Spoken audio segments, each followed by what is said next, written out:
Ayan guys, dito lang kami manghuhuli ng pamain sa may gilid-gilid ng bakawan. Ayan.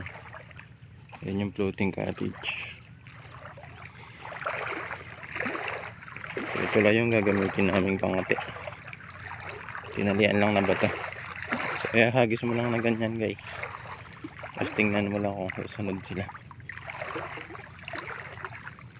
Ito malalim pa pala. Ayan.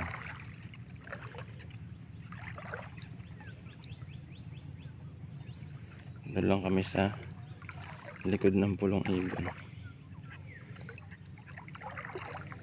Tingnan mo lang maigi yung bato dahil sumusunod lang sila sa likuran ng bato. Ano, napakalino.